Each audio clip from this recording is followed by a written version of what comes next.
안녕하세요. 장윤선 변호사입니다. 이번 시간에는 공인중개사님들이 절대로 해서는 안 되는 유사직역의 업무에 대해서 살펴보도록 하겠습니다. 먼저 변호사법 규정을 보실게요. 109조에 다음 각호의 어느 하나에 해당하는 자는 7년 이하의 징역 또는 5천만 원 이하의 벌금에 처한다. 이 경우 벌금과 징역은 병가할 수 있다. 이런 규정이 있어요. 그래서 7년 이하의 징역, 5천만 원 이하의 벌금, 굉장히 형이 세죠? 변호사가 아니면서 금품, 향응 또는 그 밖의 이익을 받거나 받을 것을 약속하고 또는 제3자에게 이를 공유하게 하거나 공유하게 할 것을 약속하고 다음 각목의 사건에 관하여 감정, 대리, 중재, 화해, 청탁, 법률 상담 또는 법률관계 문서 작성, 그 밖의 법률 사무를 취급하거나 이러한 행위를 알선한 자. 해서 감옥은 소송사건, 비송사건, 가사조정 또는 심판사건, 남옥은 행정심판 또는 심사의 청구나 이의신청, 그 밖의 행정기관에 대한 불복신청 사건, 다목은 수사기관에서 취급 중인 수사사건, 남옥은 법령에 따라 설치된 조사기관에서 취급 중인 조사사건, 마목은 그 밖의 일반의 법률사건입니다. 이익을 받거나 받을 것을 약속해도 처벌을 받으니까 굉장히 주의하셔야 됩니다.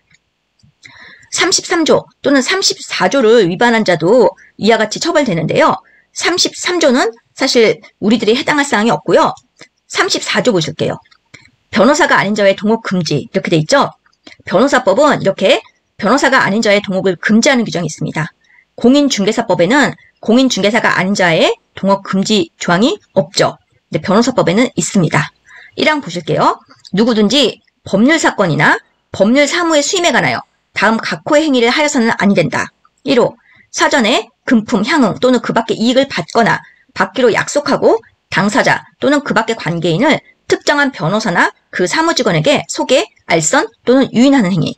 2호 당사자 또는 그 밖의 관계인을 특정한 변호사나 그 사무직원에게 소개, 알선 또는 유인한 후 그 대가로 금품, 향응 또는 그 밖의 이익을 받거나 요구하는 행위.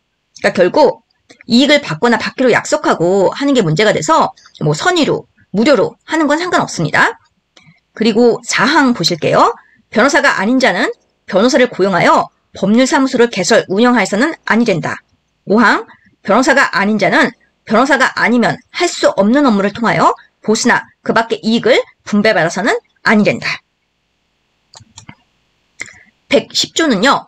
변호사나 그 사무직원이 다음 각호의 어느 하나에 해당하는 행위를 하는 경우 처벌받는 조항이라서 사실 우리랑 직접적인 관계는 없고요.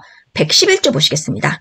1항 공무원이 취급하는 사건 또는 사무에 관하여 청탁 또는 알선을 한다는 명목으로 금품, 향응, 그 밖의 이익을 받거나 받을 것을 약속한 자 또는 제3자에게 이를 공유하게 하거나 공유하게 할 것을 약속한 자는 5년 이하의 징역 또는 1천만 원 이하의 벌금에 처한다.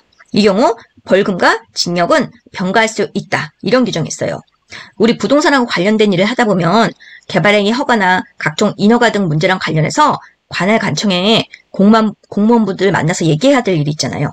그런 경우에 지금 이 조항 위반이 될 수 있기 때문에 매우 조심을 하셔야 돼요. 그러니까 청탁 또는 알선한다는 명목으로 금품이나 향응, 이익을 받거나 받을 것을 약속해도 안 되고 3자에게 이를 공유하게 하거나 공유하게 할 것을 약속하면 이 변호사법 위반 규정으로 처벌을 받습니다. 그래서 주의하셔야 돼요. 112조 보겠습니다. 다음 각호의 어느 하나에 해당하는 자는 3년 이하의 징역 또는 2천만 원 이하의 벌금에 처한다 해서요. 1호 타인의 권리를 양수하거나 양수를 가장하여 소송, 조정 또는 화해, 그 밖의 방법으로 그 권리를 시행함을 업으로 한 자. 3호는요. 변호사가 아니면서 변호사나 법률사무소를 표시 또는 기재하거나 이익을 얻을 목적으로 법률 상담이나 그 밖의 법률 사무를 취급하는 뜻을 표시 또는 기재한 자. 변호사법 규정에 보시면 특히 1호랑 3호가 공인중개사님들 업무랑 좀 관련이 있을 수가 있거든요. 그래서 이 1호랑 3호는 특히 주의하셔야 됩니다. 변호사가 아니면서 변호사나 법률사무소를 표시 또는 기재하시면 안 되고요. 이익을 얻을 목적으로 법률 상담이나 그 밖의 법률 사무를 취급하는 뜻을 표시 또는 기재하시면 안 돼요. 이와 관련해서 판례가 하나 있는데 살펴보겠습니다. 대법원에서 판결이 났는데요. 부동산 공인중개사님이셨어요. 간판, 유리벽, 명함에 상호 또는 공인중개사 표시와 함께 법률중개사나 부동산 법률중개사 이런 표시나 기재를 하신 거예요. 그런데 이 행위가 변호사법에서 금지하는 법률 상담, 기타 법률 사무를 취급하는 짓의 표시 또는 기재에 해당하지 않는다고 봐 무죄를 선고하였습니다.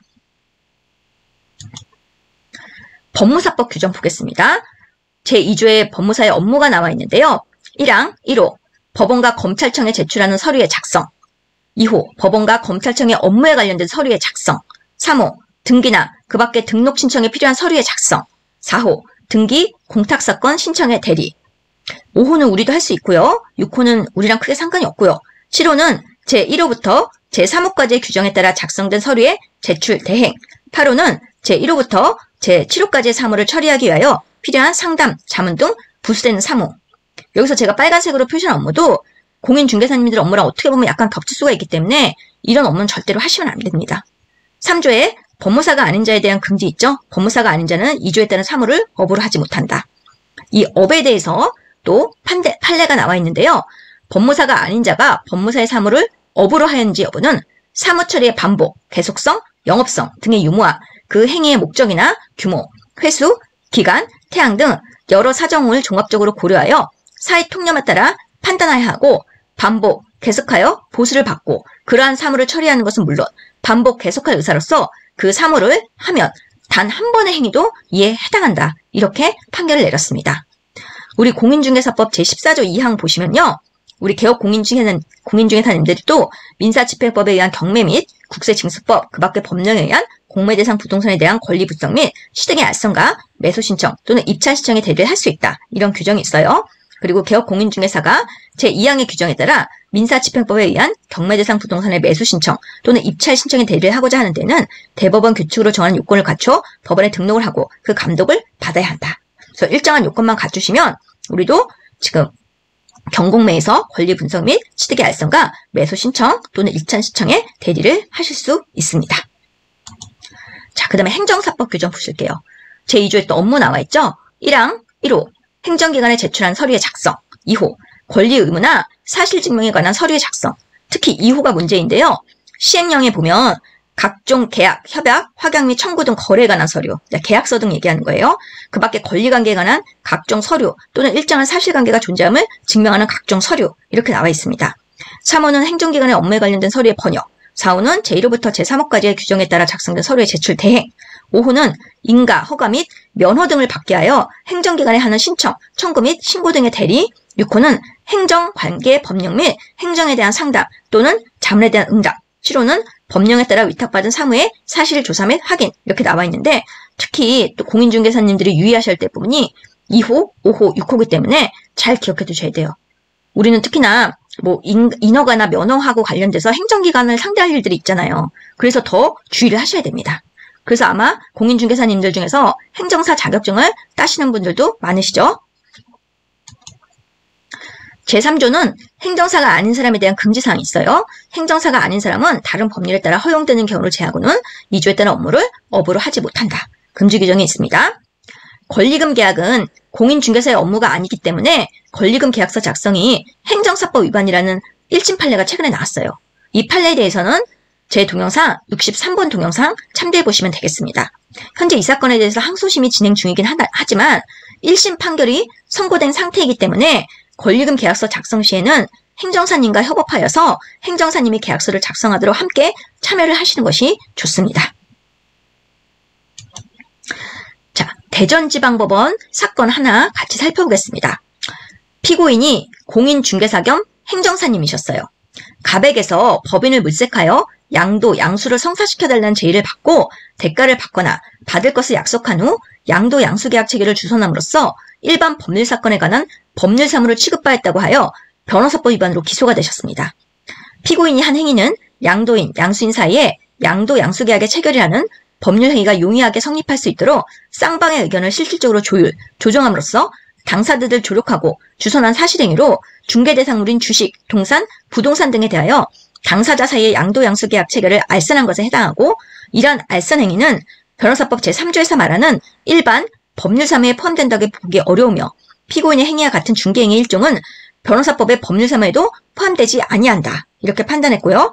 피고인이 행정사 및 공인중개사의 업무범위에 속하지 않는 행위를 하였으나 그러한 행위를 오로지 변호사만이 할 수 있는 것이라고 단정할 수는 없다는 등의 이유로 무죄를 선고했습니다.